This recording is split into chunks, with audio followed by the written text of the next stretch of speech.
So I think we've all celebrated Football Manager success, maybe not to the same level he has, but I guess the secret there is if you're going to sign Kylian Mbappe, maybe not for Newcastle going forward, you know? We never know these things with football changing all the time, but I'm definitely looking forward to hearing more insights about the Euros, right? Yep, and who better to hear it from than a player who has played international football with England, played in the Premier League. We are very, very proud to have with us today the one and only Paul Parker. Thank you for joining us, Paul. Not a problem at all. So how's the UK, Paul, in this post-pandemic world? How are we doing? Well, one thing we have got, we're replicating the weather at the moment, what it is in Singapore. It's very warm, not as warm, but it's nicer than what it was 3 weeks ago. We all like that for a summer tournament though, right? It wouldn't be a European Championships or a World Cup without a good English summer to support it in, right? Oh, it definitely needs it. Just a good feel factor, and everybody needs a good feel factor at this moment in time. So the weather is definitely adding something. Well, some countries are going to get a feel-good factor. Some countries maybe not going to get a feel-good factor over the next couple of weeks as we go. But we haven't seen you in Singapore, obviously, for a while now, Paul. You've been back in the UK for 3 years now, right? Yeah, nearly. Yeah, 3 years. Yeah. So what are you keeping busy with in the UK at the moment? I'm just still involved in football to a point of doing commentaries, working with a couple of establishments here in the sporting side of football, and really that's what I'm doing at this moment in time, is just trying to keep as active in football as possible. Right, Paul, you were part of England's right-back brotherhood, and I just have to ask you, with Trent Alexander-Arnold's exclusion from the squad due to injury, what do you make of it and how must he be feeling?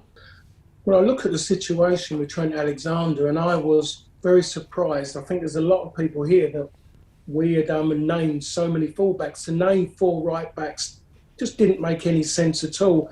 If you overload yourself with forwards, everyone would go, yep, can understand it, because you might need to chase the game, so you want as many alternatives as possible.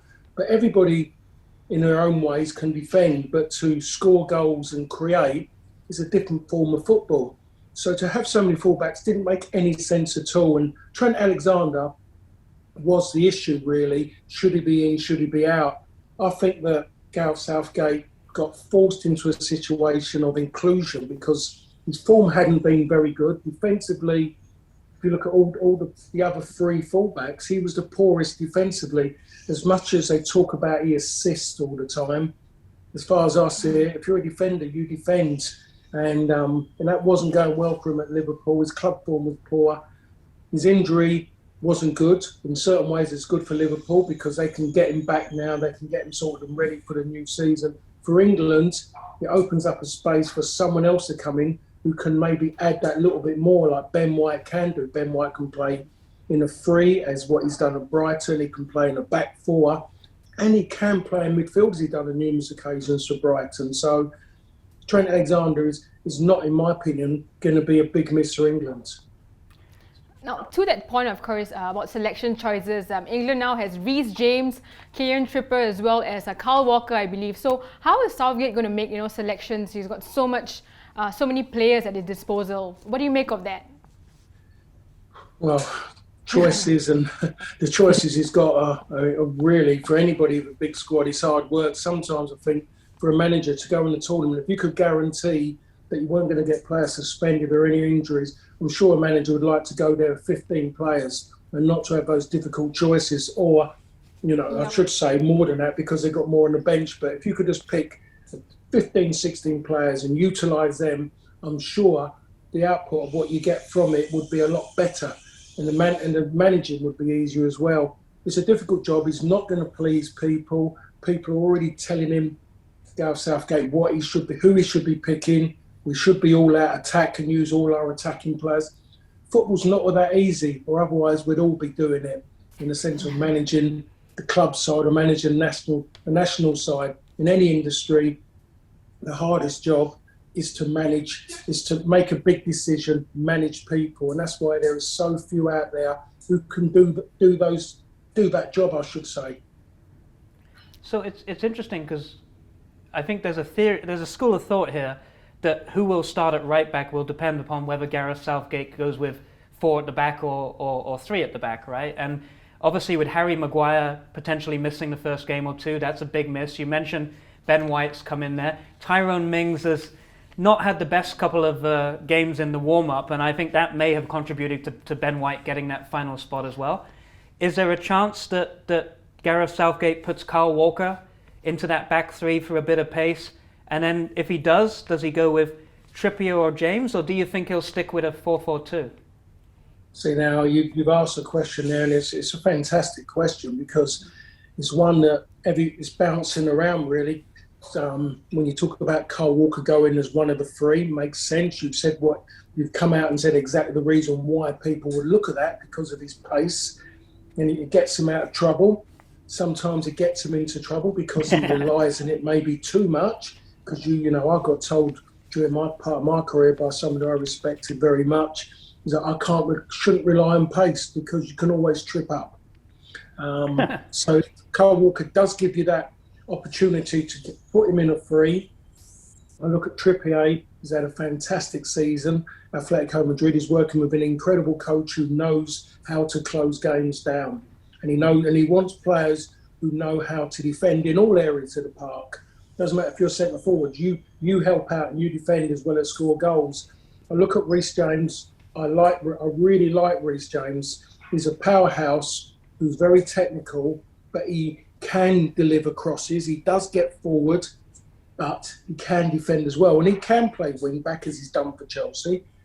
He can play right back, which he's done for Chelsea. And just of late, he's gone and played as one of the three. And Azpilicueta, surprise, surprise, has played as a wing back. So he's very variable as well. Gareth Southgate, when you look to that right side, what he's got such adaptable, strong-minded players. And all three of them are good defenders as well. I'm with you. I think Gareth Southgate will go to a three. If I was him going to a three, I think I would definitely maybe look at kind of with it's got to be Stones. It has to be. I think Kyle Walker's one because of his form and because he's on a high, because he's just won a Premier League title. The left-hand side is a big problem. We know that for some unknown reason, Maguire likes to play on the left, even though he can't use his left foot, strange as it sounds. Mings, I don't think you can trust him. I mean, he done something ridiculous against Austria, which he should have been sent off for in normal circumstances. He makes too many mistakes. He's not really, in my opinion, an international defender in the fact of his concentration levels aren't high enough.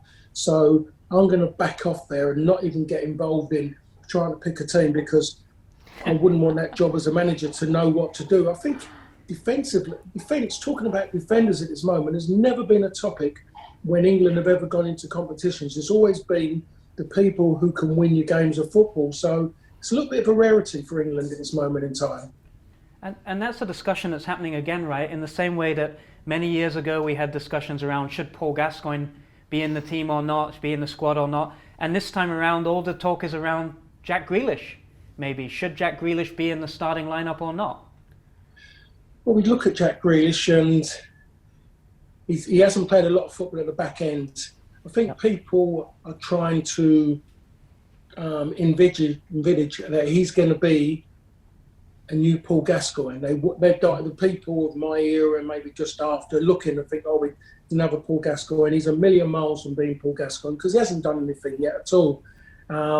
He's a big fish at this moment in the small pond at Aston Villa, and people are hoping, and they're just going on little glimpses. I'm a sceptic, and I think many people who saw me in Singapore TV would realise that I'm a sceptic about things.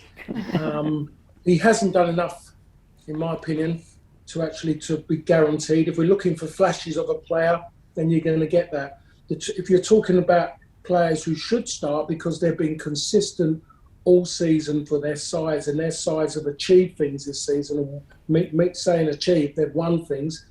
Phil Foden, he has to get Phil Foden in his team. He has to get Mason Mount, who has led Chelsea. If you'd asked him that question 6 months ago, I would have said, no, he shouldn't be. But since Frank Lampard has moved on, he has stepped up to another level and he's been so consistent. So those two should be definitely what people should be talking about. Those two should start. When you talk about Jack Grealish, I think people are getting maybe a little bit sentimental and hoping that he can deliver. Absolutely. Paul, I have to ask, England have a very tricky group ahead, considering the fact that they have to get through to the next round. So what are your thoughts? What are England's chances about advancing to the next round, and how difficult exactly is this group going to be for them? Well, with the group, they've got a difficult group. We're up against a country, I should say, that we know very well in Croatia. I was there in 2006 at Wembley, and that was that game is known as the Wally with a Brolly game. When Croatia come to Wembley and they embarrassed England. And then there was the semi-final when again they embarrassed England. You know, we scored first and early, which is a worry for England because every time we score early, we sit back and defend it, and we've lost so many games, big games. So it tells you the mentality isn't right in the players. Within the players, but the person who has to take the blame is the manager. So this game coming up against an ageing Croatia team, everyone's saying they're ageing, we've got young players. But on the other side of the coin, as you mostly well know, ageing does mean experience. You got knowledge. You might not be able to run as quick, you might not be able to run as far, but you know how to use those two kind of negative points, as people put it, in your favour. So that could maybe go against England. And then we've got the old enemy in Scotland to play with a very energetic and quite a decent, maybe one of the better midfields Scotland have had in recent years. They've got a manager who has turned them round and got them to Euros when they haven't really been anywhere near getting there. And their results of late have shown their resilience. They've come back, they've got a great draw against the Netherlands, very unlucky where they should have maybe won the game, but a late goal by the Netherlands gives them a draw. It's a friendly, people want to say, but they'll use that as a positive going into a tournament. So England have got a very, very difficult group. The Czech Republic, you know, it's easy to turn around and say, yeah, we've beaten them of late, but it's tournament football, different mentality. It is a tough group, and the first game against Croatia is so important. You don't want to get beat in your first game, but if you get a draw, it still puts pressure on the second game. But the biggest onus of going into the second game is if you haven't won but you got a draw, is that you're going into that game knowing that you aren't desperate to get anything, as you still got another game. But to lose your first game is a big worry. And there's teams that are expected to lose their first games, and there's teams like England who, if they lose their first games, will be crying out. The press will be crying out for the manager's head. They'd want 6 players hung, drawn and quartered. There'd be so much negativity going on. It'd be incredible. So England have a tough draw. Even if they get through the group, likely in the next round they probably get France, Germany, or Portugal, or in the following round they'll get Belgium, depending upon how it plays out. So I mean, I know there's a bit of home advantage here for England more than anyone else, but realistically, what do you think would be a good tournament for England this time around? Well, I mean, if they're going to, England have got to go out and try and win that group. And a lot of people said, but if they win the group, they go up against the big boys early. Well, you have to play them at some point if you want to achieve anything. So the best way for England to do, and on a positive note, is to win the group. Win the group with maximum points. So you're going into the next stage on a high. That's what England should be doing. And then when you then go into the next bit and you hope that you can go through it, I'm looking at England, and people are going to say that we're at home as such because the majority of the games are here, but we're in that moment of, stadiums not being full. There's so many things we've got to look at the way football's been this season all over Europe, all over the world. Players' mentalities could be different. It could be still all over the place, certain players. So it's unpredictable at this moment in time what's going to happen next. But where England are expected to win, even though we've only ever won one tournament, we still see ourselves as winning everything. So that's my sceptical side coming out there. So for me, at this moment, I wouldn't want to exactly come out and say where England are expected, because we are expected to get to the final, and then there you are, get to the final, and then people then might be a little bit content and see what happens next. Right, Paul. I was going to ask, is it coming home? But I think that's going to be is it coming home? You know, the 55 years of hurt now, right? It's not 30 years of hurt anymore. It's 55 years. Yeah. Exactly. Well, Paul, I have to ask. You were part of the England team in Italia, the World Cup Italia in 1990. I want to ask as well, what is the mental state of the players right now? What can they bring into this tournament, and what should they, how do they prepare themselves for such a big stage like this? Well, it's difficult for me to answer that question because of my time in a tournament football with England. I was sitting there, a few days before it, not really expecting to play. I was just there. There was a Gary Stevens in front of me who had played for 3 years as a regular player for England. I would say played in the '88 Euros. So he would have gotten that, 88. He'd have been maybe 3-4 years as a regular player. Bobby Robson was loyal. I wasn't expecting to play. I was just there, just happy just to be there. But then after that first game, which we drew, things kind of changed. So all you want really is when you're sitting there, you're desperate to get going. I mean, the players are going to be sitting there watching that first game, which is the Italy-Turkey game, and they're going to be on edge. And especially if they suddenly look at the Italians, who done very well qualifying, they're excellent. If you can go beyond excellent, you would use that word. You look at Turkey, and then you think to yourself how they qualified, and some of the players they've got who are gaining more experience at better club football now than what they have been in previous years. So they got better. Their players are playing with and against better players. So you're looking at two decent teams. So you're looking there and you're hoping you can see a weakness and believe that's going to take you further as well, because you're seeing weaknesses in other teams to help you as an individual and help you in your involvement in the team to go further. So it's nerve-wracking because you just want to get started. You can't wait that journey to the ground. And if you're one of the 11 who's starting, you want that game to start very, very quickly because you mostly haven't slept properly the night before. You've had a dream and that game's already kicked off in your head. And all of a sudden, the worst thing happens, you wake up and the game hasn't started yet. So your good game goes out the window. So Paul, you mentioned Italy there, right? And Italy's my pick at the moment, and not a lot of people are talking about them. A lot of people are talking about France and Belgium, and of course Germany and Spain always show up. But as you say, their qualification, 10 wins out of 10. They just thrashed the Czech Republic the other night. Again, it's a friendly, but okay, 4-0. So you mentioned Italy. We've talked about England. Besides those teams, who else do you think can win this tournament? I just mentioned one of them. You could say Turkey.